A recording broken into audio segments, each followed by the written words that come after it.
It's time for your Week 7 Blue Rush Preview Show, your giant show and podcast for the New York Post and SNY.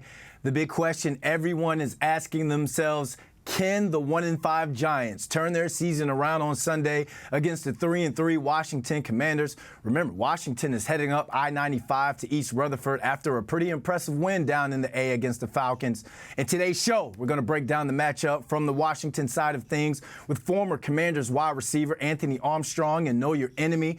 We're taking you back into the locker room to talk with Xavier McKinney, Jalin Hyatt, and Cordale Flott. And of course, we have player prop bets.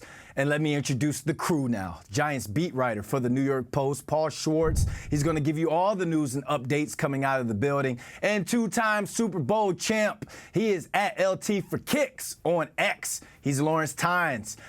Gentlemen, good morning. What's going on? How we feeling? Feeling great.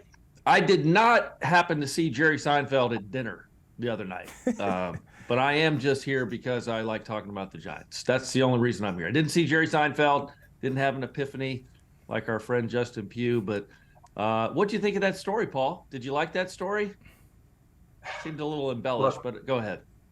Well, Justin Pugh is a breath of fresh air in the locker room. You know what I mean? In the locker room. I mean, look, he looked around and said, man, it's like 2013, you know? I mean, most of the writers are the same. None of the players are the same. But as you guys know, all the peripheral people who you guys get so close to, a lot of those guys, the back level people with the Giants are the same. So, and you know, I knew Justin Pugh would be great in the locker room and great with us, but I didn't know he could play 77 or 80 snaps and be pretty good. So we'll talk about that. So maybe he's a breath of fresh air on and off the field, right? Yeah, once a Giant, always a Giant. Paul, we were in the building yesterday. Give us your news updates from that practice report. You got a chance to talk to Coach Dable at the podium.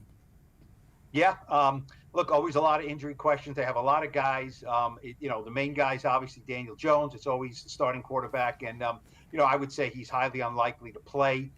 He still has symptoms in his neck, you know, and it's revealed that, you know, his left side of his neck is hurt, is bothering him. There's symptoms there. He didn't say pain. And there is some symptoms in his left shoulder, which means there's some kind of a nerve or impingement or something that's going down there, right? Without my medical degree, I think I can safely say that. So until those symptoms are gone, I don't think he's getting on the field in any meaningful way. He's not clear for contact. He can go out there and throw, which is exactly what he did 2 years ago when he missed those 6 games after the end of 2021 season. He was out there throwing. He just wasn't cleared for contact. You know, I know people ask me all the time, it's going to be a no for Andrew Thomas this week. He's not even practicing. You know, I think there's a chance for the Jet game. He's ramping up. So bad injury, right? Hamstring was a bad thing, and he had a setback. I think it's going to be a no for John Michael Schmitz at center, and I know people are very frustrated by that. Let's guys back, but they're not going to be back before they're healthy. And so I think it's still more patchwork. We'll see where Justin Pugh plays. Other than that, the only other thing, I mean, Evan Neal came out of that game. He had an ankle issue that limited him in practice last week, and he came out of that game with some swelling in the ankle, so he didn't practice on Wednesday. He will need to be monitored. You know, say what you want about Evan Neal, he has to be in there because they barely have one offensive tackle. You know, they need him out there. So we'll see. They signed some guys. You know, its offensive line is still very much a hodgepodge. Tynes, it's looking like Tyrod Taylor's going to get his second start of the year with another jigsaw puzzle of an offensive line. Your thoughts? How can this offense be successful against this Commanders defense? You know, I can't wait to see Tyrod Taylor again. Second time around. They kind of know what he can do well. I think there were some plays missed against a Buffalo defense that he can capitalize on against the Commanders. The offensive line was better. People will say that was because of Tyrod. Who knows? That could be the case. He was much more decisive than Daniel Jones. I do like how he gets the ball out quickly. So Saquon being there was a huge, huge factor. And if he can get the ball running, you know, a little bit, I think this offense can make a huge step forward from the Buffalo game. I really do. I'm actually excited to kind of see Tyrod play this weekend because obviously Daniel Jones has not had a great season, and it's kind of nice and refreshing to see somebody new come out and hopefully do some good things. But I think they found something with Hyatt and Slayton. these young receivers, and I still call Slayton a young guy. He's not old, and I'd love to see them open it up a little bit. That's going to obviously depend on the protection up front, but I'm excited to watch Tyrod play. Paul, can they protect Tyrod Taylor? Can they open this offense up against this Washington Commanders front four? I'm not even going to say front seven because I don't really believe in their linebackers, and we'll get into that in a little bit. But if you're Mike Kafka, Paul Kafka, are you opening things up this week, especially at home? You know, don't forget, as Lawrence said, Saquon is back. Yeah. So, they couldn't run the ball without Saquon at all. You know what I mean? They couldn't run it at all. And then, obviously the passing game, any kind of downfield shots were mitigated by the fact they couldn't protect. Now they have Saquon back. And I'm not saying he's going to get 40 carries, but I don't know about you guys. I was surprised he got 24. Yep. I was really surprised they got 24. And the one thing, and Brian Dable kept mentioning this when he said, Saquon, had some nice yardage. And, Brian Dable kept reminding us that was a lot of carries to get those yards. I mean, there were really 2 runs. The first half, Saquon was getting 2 yards, no yards. So, I think he was finding himself. He should be better. I don't think he had any setbacks, other than normal wear and tear and some soreness. He did not re-aggravate that ankle, which is a good thing. So I don't know about opening it up, but I like the fact that we're going to see more of Jalin Hyatt. We've seen a lot of Wan'Dale Robinson, but that was, I think, 46 snaps was the most he had in the season so far. So I think we will continue to see more of him. I know you, Brandon, you talked to Hyatt in the locker room. I was standing right next to him and talking to him. And I mean, I will go on record as saying I don't think he needs to shave. I don't think that guy needs to shave. He's 22 years old. He's thin. It's amazing, when you talk to these guys, and some of these guys look older. The offensive linemen are big dudes, even though they're young. He's skinny. He's a delightful young man. He is so young looking to me. Yeah. But he handles things well. He says the right things. I'm egging him on a little bit to, you're going to get more snaps. What can you do? Can you do damage? This is a wide receiver, right? They always like to talk. Very, very, no, I got to learn. He said, I played a lot of slot at Tennessee. Now I'm outside. It's a big difference. I'm going against the elite of the elite, Yep. So, but, he's got some confidence. And, I'm excited. He said he's getting a lot of cover 2 to his side. He's noticing it after the Arizona game. So if he's getting that, then someone else needs to be, underneath Darren Waller, somebody. I mean, well, you know why they're playing him like that, Paul. You know why the defenses are playing him especially, because that safety can be so far back, and they don't think Daniel Jones or Tyrod can make those window throws, right, Brandon? They don't think that in between that corner and that safety where there's a little void, that honey hole. They just don't. That honey hole, they don't think our quarterbacks can make that throw, and obviously they've proven themselves right until they do. You saw Tyrod hit it a couple times. That might have been against cover 2, some of those slot fades to Slayton. But I don't know the coverage for sure. But that's why they run cover 2. A lot of teams will until you prove you can beat it. Yeah, and you're going to have to beat them up that seam. You're going to have to run those 4 verticals, and that's why if they are going to have that cover 2, because watching Washington Commanders, they run a lot of 4 high shell. You don't have to blitz much if you're this defense, this Jack Del Rio-based defense. They've got weapons on the defensive line, and I'm sure we're going to get into that. But, Paul, to get into Jalin Hyatt, and we'll hear the interview in a little bit, the kid, that's a humble confidence that he has. It's like he kind of – people tried to give him a bad rep because of that whole hello rookie thing where he told the Cowboys coach, like, well, what am I? But that's that type of confidence he has where it's like he's going to go out and show you. It's like my dad used to say growing up, I'm like Missouri, the show me state, and he wants to get out there. Really quickly before we even go even deeper on this past game, because there are plays to be made against this Washington Commanders defensive secondary, I would like to see Mike Kafka use Saquon Barkley like Arthur Smith views Bijan Robinson. They couldn't get going against the run defense of the Commanders. 5 catches, 43 yards, swing routes, shoot routes. They used him as a receiver a lot to get him in space, and Bijan being like a former younger Saquon made some plays in space. But when it comes to Tyrod Taylor, one thing that they did last week, and I would really like to see them expand on, did you see how many plays they ran empty formation? You can't run empty if you don't have confidence in that offensive line. You scrap that because you can be blitzed. You have a quarterback who understands where that free rusher is going to come from, and they hit some plays out of that empty formation.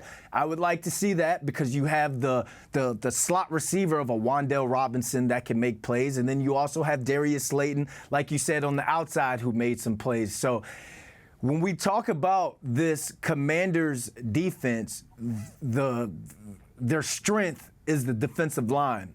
That second level and that secondary are huge question marks. Kendall Fuller is really good. St. Juice is really good. But if you watch the Falcons game, Van Jefferson was able to get behind the secondary. If you watch the Bears game, DJ Moore, Mooney, they were able to get behind the secondary. It is imperative this week, Tynes, and I know, Paul, I know that's the receiver in me saying this. It is imperative. They have to hit 2 shots over 20 yards down the field to keep this defense honest, this Commanders defense honest. Well, I love what's coming out of the building this week. I love it's Hyatt. I love it's Slayton. I love it's Wan'Dale. Yep. Those are your 3 guys. You got to ride them this year, give them some playing time, and see what they're about. And we're 1-5. Let these young guys go play. We know what Slayton is, and I really think Slayton is a fantastic receiver. He just hasn't been showcased. Mm-hmm. He hasn't been given the balls. I like Slayton a lot. But Wan'Dale and Jalin Hyatt, like they said this week, they need to go play. They need to go play. We'll worry about Waller. We'll try and get him some red zone targets. But this is all about the young guys. Go play. Of course, you got the law firm of Allen, Payne, Sweat, and Young coming into town, right? We nicknamed them the law firm. I don't think Chase played last year. 4 first-rounders. We know what they're about. Again, the Giants have handled them for the most part. For whatever reason, they have been able to handle this up-front unit. So I'm not really worried about those guys. This team has only beaten the Broncos, the Cardinals, and the Falcons. Not, if you look at their schedule, it has not been, they haven't beaten any tough teams. Got blown out by Buffalo, lost to Philly, and blown out by Chicago.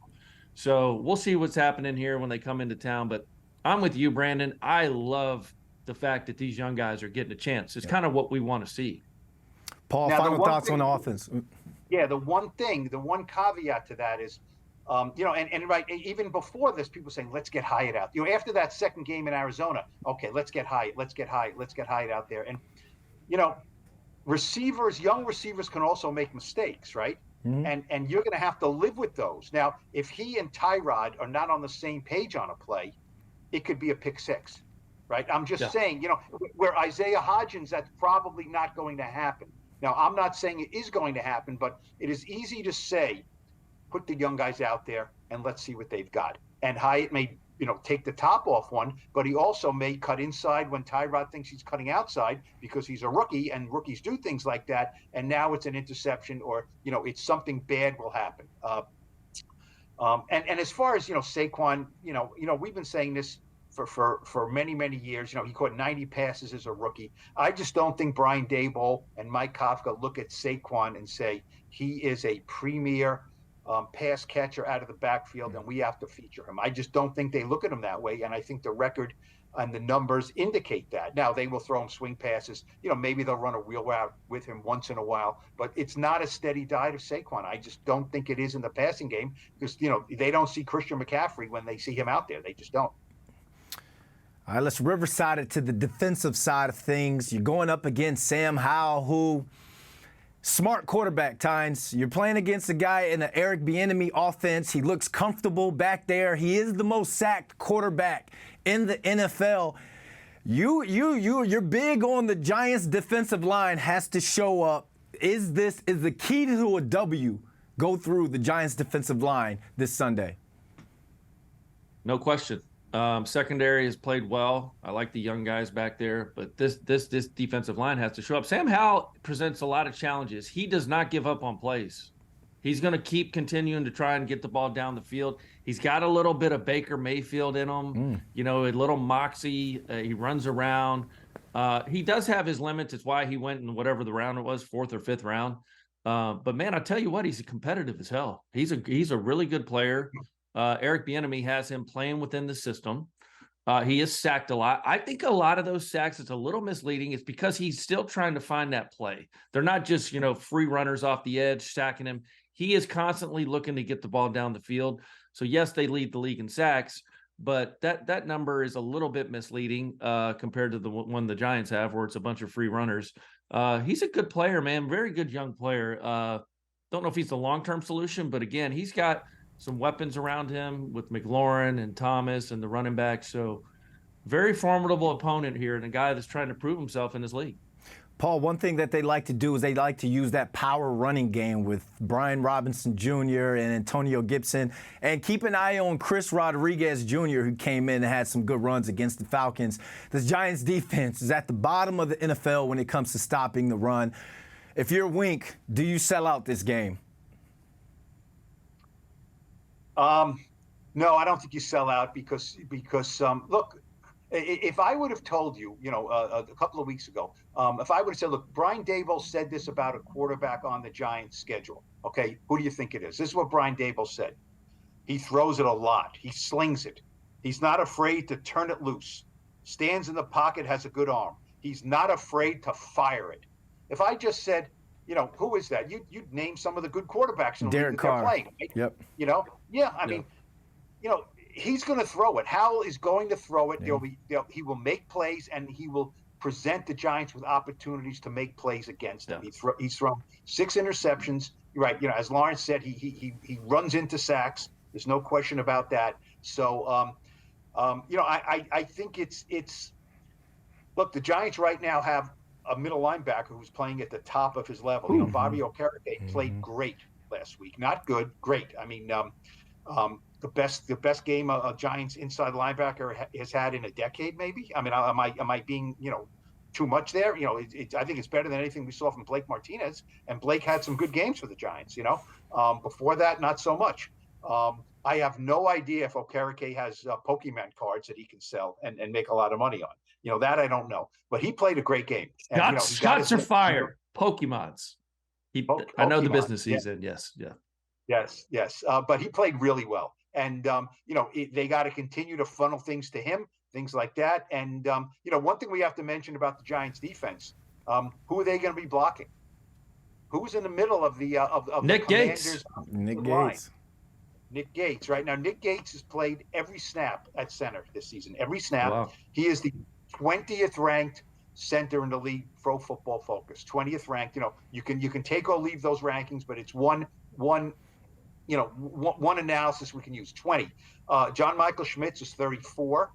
Ben Bredesen is 37. The Giants had Gates in the building, right? He came back from that injury. Everyone knows what a tough guy he is, what a delightful guy he is, he was named a captain, right? As he, he was voted in as a captain. And the Giants after the season said, thanks, but no thanks. We're going to go in a different direction. He signed 3 years, $16.5 million with the Commanders. And, nice. It's definitely a debate, right? Should they have stayed with Nick Gates? Now, if you do that, I'll go one better with you here on this roster. What about Jamison Crowder? Jamison Crowder is 5th in the league, guys, in punt returns. So that guy was in camp.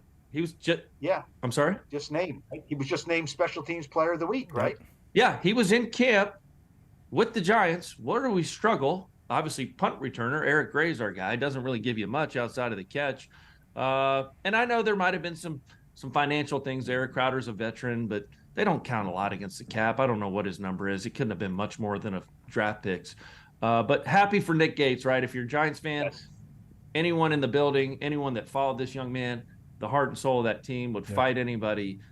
Everyone on our team will make sure they go give him a hug after the game on Sunday because he is a true Giant. Yeah, what's the over-under on him and Dexter? Him and Dexter, right? I mean, look, they went against each other in practice. I don't know. I mean, they probably have a ton of respect for each other. But maybe, I mean, listen, things can get heated, and Dexter likes to talk.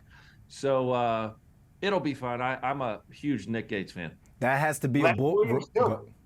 Leonard Williams gets a little feisty also in there. You know what I mean? Often when things aren't going well. So, I could see Dexter being more of sexy, Dexy, playful, and Leonard Williams comes and gives Nick Gates a shot. I'm not saying cheap shots. I'm just saying these are emotional guys. Yeah. Gates. It's like fighting your brother. It's like fighting your brother. Yep. they want to both beat each other up. So Tynes, that'll be a fun matchup to watch. Tynes, final thoughts on the defense before I throw to know your enemy. Yeah, I like Wink against not a rookie quarterback, but a young quarterback. I like Wink's defense. We've heard coordinators before say, look, his defense is very hard to prepare for. We saw what he did against Josh Allen, Tua early. Obviously they were on the field too much, but I like this defense against a young Sam Howell early in his career, right? He hasn't seen something like this. So I'm going to give the edge here to the Giants. All right, I love it. And the Giants going to go against some really good Commanders wide receivers, Yak wide receivers. I got a chance to talk to a former Yak wide receiver for the Washington Commanders. He's wide receiver Anthony Armstrong. He's going to break it down from the Washington side of things in this week's Know Your Enemy. All right, it's time for Know Your Enemy. Let's talk Giants, Washington Commanders. We have number 13, former Commanders wide receiver. He used to do the Dougie in the end zone, too. Now he's one half of the Believe in Commanders podcast. We have Anthony Armstrong. What's going on, my man? What is going on, man? I appreciate it. That's a good intro, man. I appreciate that. All those classes, all those hosting classes in LA I had to pay for during my CFL offseason. It's good to know that I'm getting an ROI right now. All right, man. You Believe in Commanders podcast. Let's see how much you believe in your Commanders this week. You're coming up to New York or New Jersey. Let's talk about offense versus defense, man. When the Commanders are on the ball, Sam Howell steps up and he's lining up. How do you see Eric Bieniemy and this Commanders offense attacking Wink Martindale's defense? They need to find a way to run the ball, one, and two, prepare for the blitz that they're going to get from Wink Martindale. The recipe for teams against Sam Howell has been all about pressures and giving him different looks and not allowing him to be in rhythm. Every time he has sacks, he holds the ball a little bit longer than he generally does. I mean, he's in a quicker range whenever he gets the ball out fast, but when they confuse him, when that look isn't what he thought he saw, he makes mistakes, holds the ball a little bit longer, and then you see the sack numbers are high for this team. Well, when you see this Giants defense really struggling to stop the run, do you see Bieniemy kind of protecting the quarterback by running the ball with the Brian Robinson and the trio of running backs they have in the backfield? And I think the way that you saw Brian Robinson ran physically and angry on Sunday against the Falcons, and the way that Chris Rodriguez came in and really was a bulldozer as well, it gives you that good change of pace. And I've been looking for that. I think the Commanders team needs that power running back that's just going to allow you to get 3, 4, 5 yards when you need it, when it's late in the game, and it helps you build out that play action passing and get the ball to your playmakers outside. Oh, let's talk about those playmakers, man, because it's October 18th. October 31st is Halloween, but on Sunday, Scary Terry comes back to town. He's a guy that has absolutely terrorized every single secondary that he's faced with the 50 million quarterbacks that he's had throwing him the ball. You throw in Dotson, you throw in Samuel. How did these receivers attack this Giants secondary? Man, I think they have to be patient and understand that they're going to get their shots when the running game is really getting to go. And it's going to bring safeties down, and they're going to be able to get big chunk plays. And I love the one thing about Sam Howell is that he's extremely accurate with his passes. He will put the ball exactly where you want it to be. And as a receiver, if the ball is placed right in front of you where you can make your turn without losing any momentum, that makes you a very, very dangerous player after the catch. And that's what you have with all three of these guys. And the creativity of getting the ball to Curtis Samuel in unique ways, and having just the savviness of a Jahan Dotson and a Terry McLaurin outside. It's a hell of a matchup that I think the Giants secondary needs to make sure they pay good attention to. Yeah, I was talking to Giants corner Cordale Flott, and he was talking about the importance of being able to tackle these guys, getting them down when they catch the ball. He said it's something that they've been working on tackling in practice still, like trying, so that's something that I think everyone to keep an eye on right there. And when you're talking about Sam Howell getting the ball to his weapons, Sam Howell's tied for 8th in the NFL with pass plays 30+ yards. Like, it's still all this. Yes, he's sacked, but when they want to go down the field and they want to get a chunk play, I'm not talking chunky soup. They are going down the field and they're going to get that chunk play. Let's Riverside it. Go over to the other side. Let's talk about this. We got to start off with this defensive line up against this Giants offensive line, who it's been a jigsaw puzzle. Who's going to start? Who's where? Commanders D-line versus the Giants O-line. What do you like? I mean, I think that I got to continue to put my chips behind the Commanders' defensive line. I mean, just across the board, it's got names that you would start a franchise with. And a couple of these guys are about to get paid a lot of money here soon. But I think that they are itching for that game to where everybody gets involved. And if you're going up against a remade offensive line with the backup quarterback, you got to think that you're going to have some success. But they cannot underestimate Tyrod Taylor. I mean, the guy's he's a hooper, Mr. Virginia Hooper, and he is dangerous in the pocket. He can navigate his way through the pocket and then run for a lot of yards. And Commanders fans, really, you've had some trouble against mobile quarterbacks in the past. So this defensive line needs to get after the quarterback, but do it responsibly. Yeah, the Giants did a great job going empty last game. You didn't see them run too much of that before that Buffalo game, and the Giants' offensive line kind of held up. And even when it did break down, Tyrod Taylor was able to kind of get out of the pocket or extend the play a little bit to make some tough throws. And he showed grit, absolutely showed grit. If you're Mike Kafka, Brian Dable, how are you attacking this Jack Del Rio defense?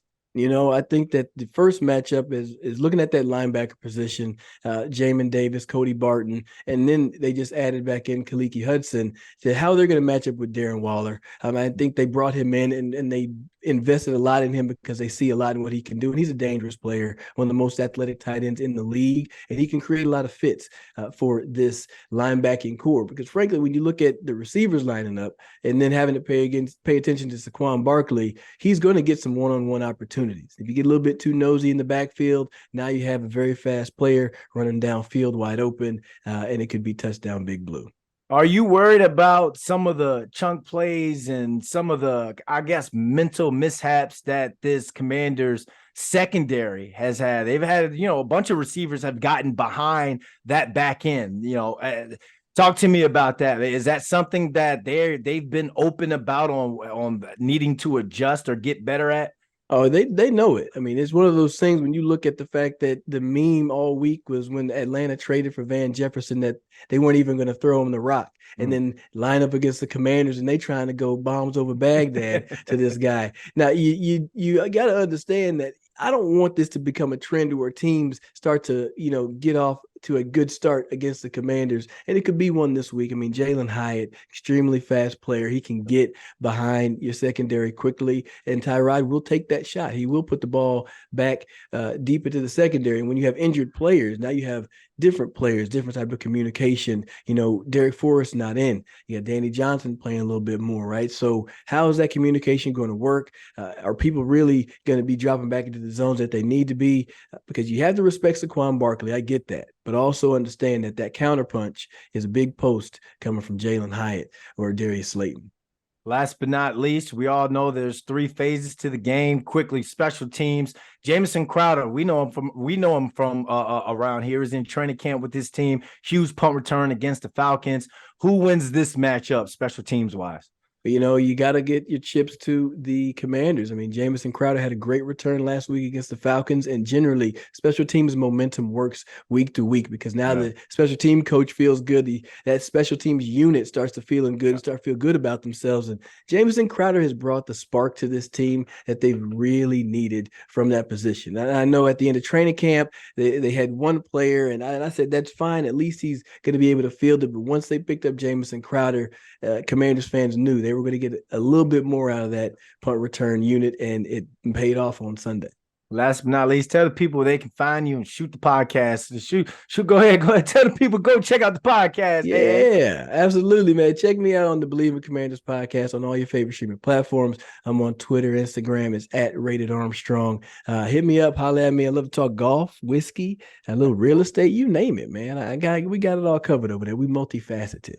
All right, I'm gonna have to turn off the Zoom now. We talked that whiskey, man. But thanks for jumping on with me, man. All right, man. Appreciate you having me. I appreciate you as always, AA, going back to our Miami Dolphins days, and he talked about the pass catchers on the outside of this Washington Commanders offense. How are the Giants going to stop the Commanders' pass attack? Will there be big plays in their own passing game? I caught up with DB Xavier McKinney and Cordale Flott, as well as deep threat wide receiver Jalin Hyatt. All right, I'm in the locker room with safety Xavier McKinney. Xavier, back-to-back week with turnovers. Defense is they're trending in the right direction right now. You're going up against this Commanders offense that can struggle a bit. What's the vibes like? What are you guys talking about in the meeting room? Vibes are always high. We always come into the building just ready to work, ready to grind out the week. But in the meeting rooms, the same as usual. Another opportunity to go out there and execute and be able to, win a game. So we get another opportunity to be on the field, play this great game, and go out there with the guys. So it's always fun just going into this week. When you guys look at the tape from last week, you put that game to bed. Now you watch the tape of the upcoming opponent, the Commanders, obviously. Like, what's the mindset in terms of how do y'all build off of the performance? Just knowing that, we still have things to improve. Just kind of locking in more so on the details, the little things that maybe we didn't do last week, and just playing that perfect game that we want to reach. So knowing that and knowing the guys that we have, knowing the coaches that we have, striving for the best at all times is kind of our way of getting to the grind and trying to be better. Early in the season, I mean, you guys have gone up against some pretty strong receiver core. Last week, it was Gabe Davis, Stephon Diggs. Now we're talking Scary Terry, Jahan Dotson, Kurt Samuel. What's it like going week to week with some of the NFL's best? Yeah, it's definitely a challenge, but that's the great thing about the NFL. Week in and week out, you know that you're going to play great skill, great talent, and we've been able to play some of the best players in the league, especially on the offensive side. So it's been fun for us. It's been challenging, and it definitely makes us a lot better. All right, you're back at MetLife Stadium. You got the fans going to be there. It's going to be a packed house. What's it going to take for you guys defensively to come out, take over this game, and come out with a W? Yeah, got to play fast, got to execute, and got to play physical. I think those are three things that we're going to need, and I think we're going to have that. And we're just going to keep building upon what we did last week. All right, good luck on Sunday. Yes, sir. Appreciate you. All right, let's talk about the Commanders' offense with DB Cordale Flott. What are you guys getting prepared for, man? When you step on that field on Sunday, what are they going to throw at you offensively? For us on the back end, they got some good receivers, 17 and 1. We got to just get ready as a whole for these two dudes. They made some name for themselves in the league. They're good all-around players, so we got to get ready to game plan around them and be able to, stop them. They're a bunch of yak receivers, man. They don't really have that tall, 6'4", burly receiver like myself or nothing, but a lot of guys that can catch it in space and then get north and south. How important is it for you guys not only to be there when they catch it, but get them down right away and make the tackle? Right now, that's what we do at practice, working on tackling, being, aggressive on the line of scrimmage or getting hands-on to be able to be there and stop that yards out the catch. So that's what we're working on. Are you going up against the Eric Bieniemy offense? Kind of break down what you guys have seen so far. And I know you're not going to give us the game plan or anything, but kind of break down what it's like going up against EB's offense. They like to throw the ball a lot. That's as simple as it's going to be. Yeah. So we got to get ready to play coverage against them boys and stop them.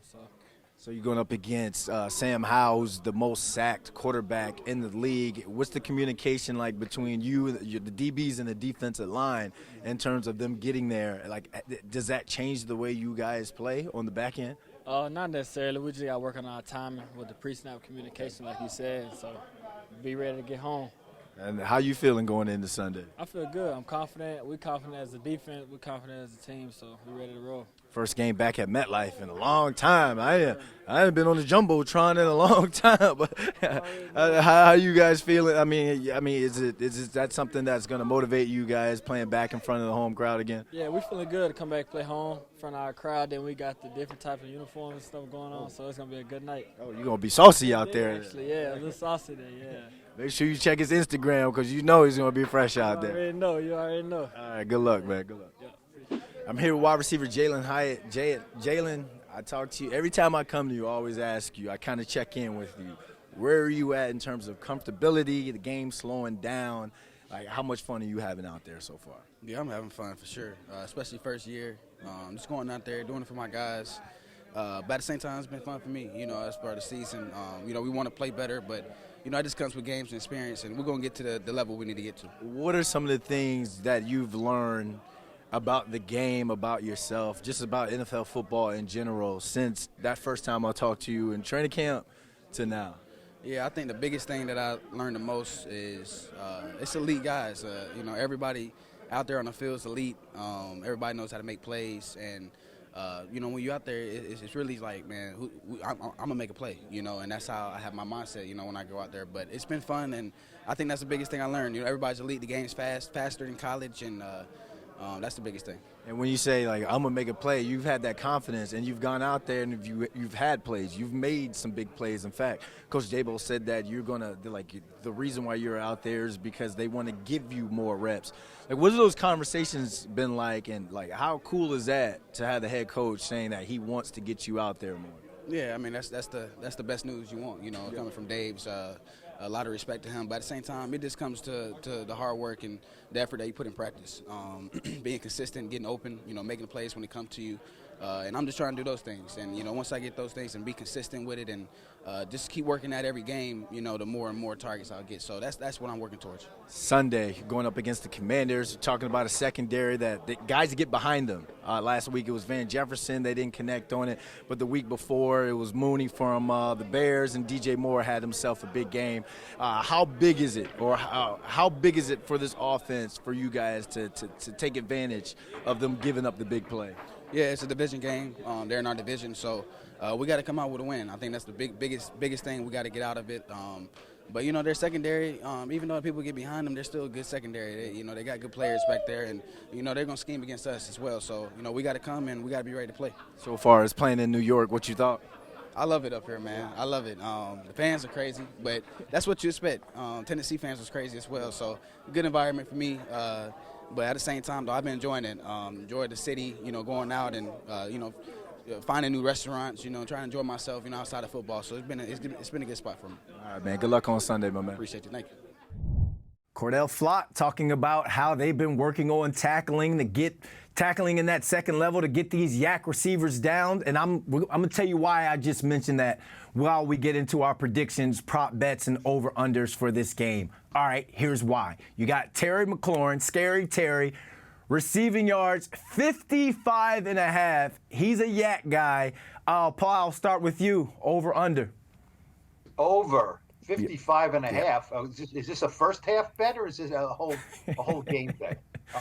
He's a good player. Now, he's only averaging about 10 yards a catch, right? He's not going crazy, but he's a slick receiver. He's a tough guy.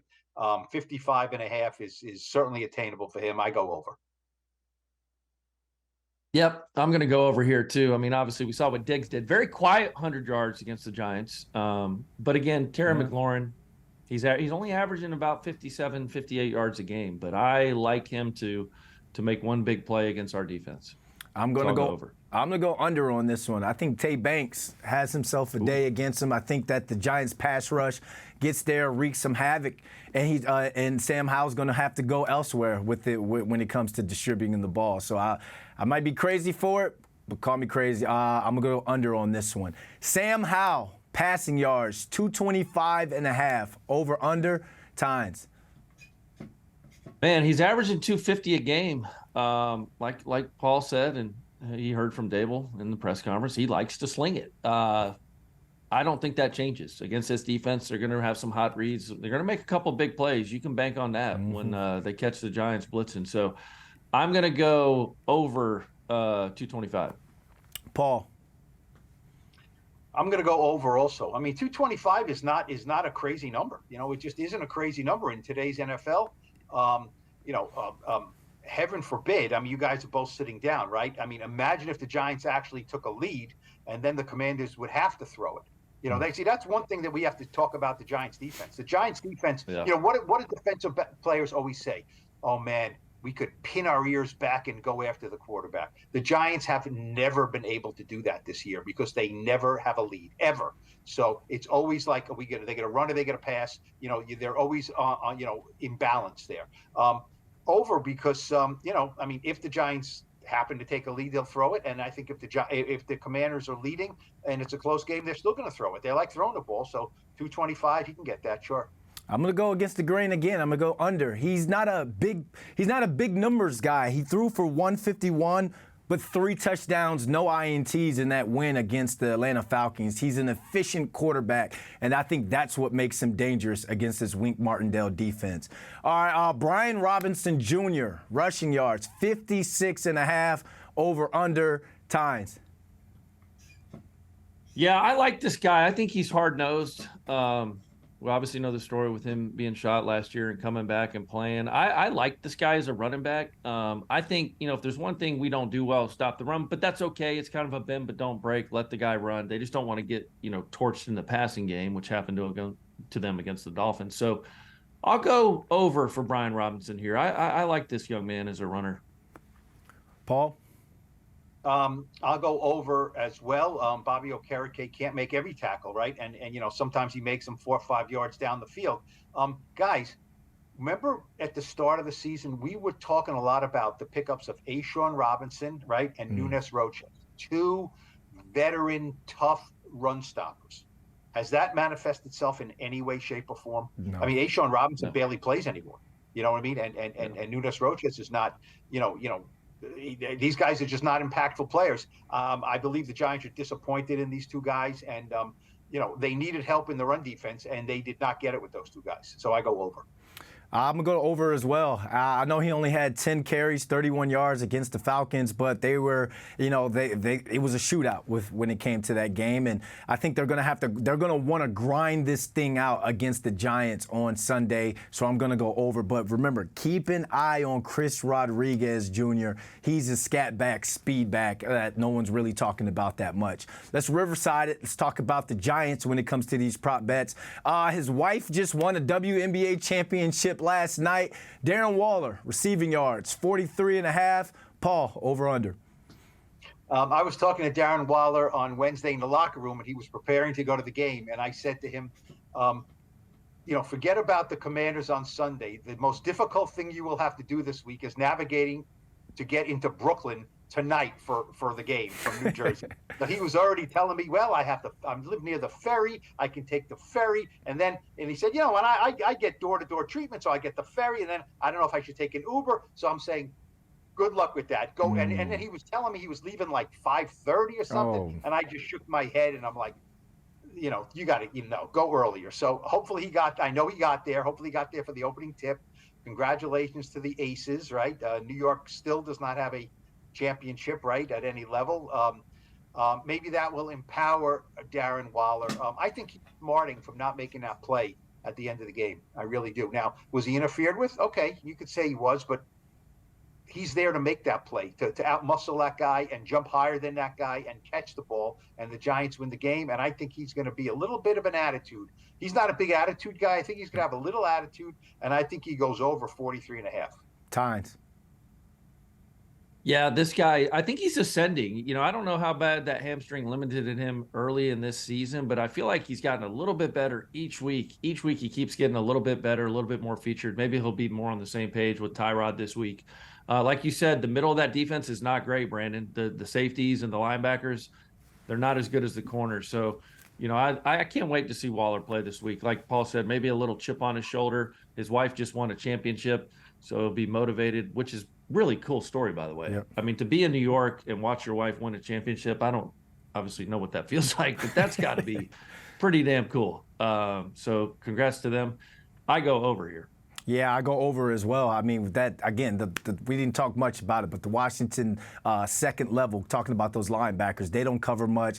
The Falcons with Kyle Pitts, the Bears with Cole Kmet, they were able to get the ball in the middle of the field. And I see the Giants using him with all those crossing routes, getting some deep crossers. Give him the ball, let him run, let him be the yak guy that he is, the yak tight end that he is. So we'll go over. Saquon rushing yards. I think this is an easy one. 68.5. Tynes. You think this is easy? Yeah. I'll go under. Oh. I'll go under here. I think he'll be right around that number, and it doesn't mean Saquon had a bad game, but I think he gets a little bit more involved in the passing game, maybe some screens. I think this game is going to be a big receiver, tight end type game, so I'm going to go under. Doesn't mean he has a bad game, though. Yep. So Saquon being on the field obviously helps his football team. Paul. Well, I would have said under before he had 24 carries his first game back. You know what I mean? And they didn't baby him. I think this whole coaching staff realized we need to win games here. We need to win. If you're on the field, we're gonna have to play you. Justin Pugh, get out there and play 68 snaps at left tackle. We just got to do what we got to do here. So I think they will give Saquon the ball. What did they do at the end of last season? They kind of said, okay, Saquon's got to, we got to run the ball more, things like that. So I think he'll get 20 carries, and I think if he gets 20 carries, he'll get over 68.5 yards. Yeah, I'm going to go over. I'm with you on this one, Paul. This dude looks ready. He looks like a man that's possessed, ready to use a game like this as leverage to show how big of a piece or how much he means to this team. He was chilling in the locker room yesterday on the couch with his Debo slippers on. Just looked like he was ready to tear some things up. 68.5. I think he goes over 100. It's going to be a heavy dose of Saquon this game. I think that opens things up on the outside. Threw this one on you guys just now. I didn't even know it was like this. The over-under on the total points is 39. It sounds like we're talking about a JV high school football game. Paul, I'll let you go first on this one. Over-under, 39 points. First of all, Brandon, I'm confused. Why is a guy sitting around the locker room in slippers mean he's ready to roll? To me, Debo slippers. Get it right. Debo slippers. What are those? From the movie Friday, Debo. We got in the pre-production. We got to check these things. You got to tell me. Yeah, we got to check these things. All right, all I know is when I'm sitting around wearing slippers, I'm not ready to roll. I'm ready to fall asleep. Okay. Total points 39. I'm going under. This is the New York Football Giants. Yeah. They don't score touchdowns. I think they can win the game, but I am not anymore going to pick them to score 25, 27, 29 until they show me they can do it. So, like I said, I'm going to pick them to win the game, but I'm not going to pick them to score a lot of points. But they will score a touchdown. It's my stamp of approval. They're going to score a touchdown this week. Yeah. Tynes. Yeah, I think we get over here. That's really low. It might be the lowest of the week, I would imagine. But again, that's what Vegas and people think about these two football teams. Tyrod Taylor, Sam Howell. I'm going to go, I'll go over just a little bit. I've got the Giants winning this game, so I'll take the over. Oh, I'm going to go under on this one, 39 points. That seems like a lot this game. I'm with Paul. I think the Giants offense does score a touchdown. I think the defense scores as well, or at least puts them in position to get another touchdown. But 39, let's go under. If you got to grind it out if you have to. But at the end of the day, you have to come away with the W. Predictions and final thoughts. I'll start with you, Paul. I'll go, and then Tynes, you'll kick us home. I said to myself, I'm not picking the Giants again until they win a game, but I'm going to pick them. I'm going to pick them to win this game. We said they had to win the Seattle game, and they didn't, right? So at 1-5, what do you have to, what do you not have to? Lawrence said, I have some confidence that Tyrod Taylor can go in and play a good game. His second game as a starter, I think he'll have, a little more stability there. I'm very concerned about the offensive line, but I think the Giants can win.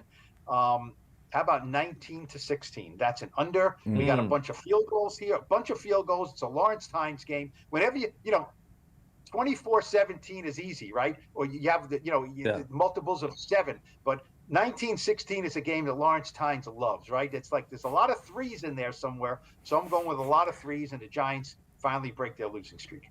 I'm going to go with 17-13 Giants on this one as well. You're going to need a home win. Again, I think it's going to be a low-scoring game. But talking to the Giants, if I'm you guys, you have to capture Mother Mo.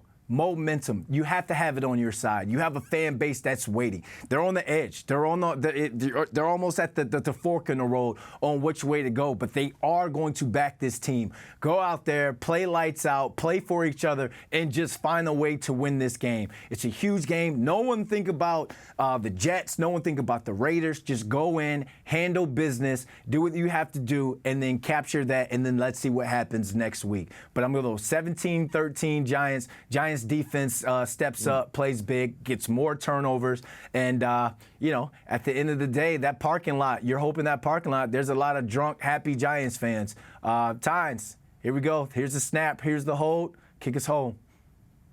Hey, nice hold here. Man, that's a nasty score. 17-13. Golly, what is this, 1984? I'm going to take the Giants to win. This one's a little funky. 23-21. I think the way Sam Howell moves around back there, I think this defense flies around. We get a safety. It would just be typical Giants right now. A random 23-21. So a lot of, there's going to be some field goals. Graham Gano will probably be the featured player on offense, as he is every week. I would go in and ask for a raise. I don't know. He's making a shit ton of money right now, but he needs more. I mean, my God. But yes, to your point, Brandon, they just have to go put on a good product for these wonderful, amazing people that come to that stadium on Sunday. They need this. New York needs this. New Jersey needs this. These fans need this.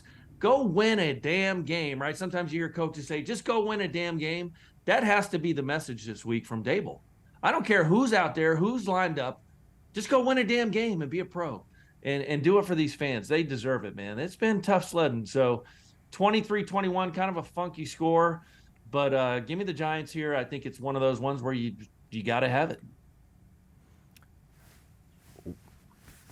You gonna throw? I'm done. No I'm done. prop. No prop. No props. prop this No, week. No. Listen, they don't get props till they start winning some damn games. I don't even think about the show until I come on. I used to think about it and think, I don't think about these guys. They got to win some damn games. Like I said in my final thoughts. All right. Temporarily, that's a wrap on props, and that's a wrap on our Week 7 episode of Blue Rush. Please keep hitting that subscribe button to Blue Rush Podcast on Spotify, Apple Podcasts, wherever you get all your podcasts. And make sure to follow the New York Post Sports and SNY YouTube channels for all videos from Blue Rush as well. New episodes, of course, you know this. They drop Monday morning following Giants games and Thursdays previewing the week ahead. For Paul Schwartz, Lawrence Tynes, and Brandon London, thank you guys for watching, and we're going to catch you guys on another episode of Blue Rush.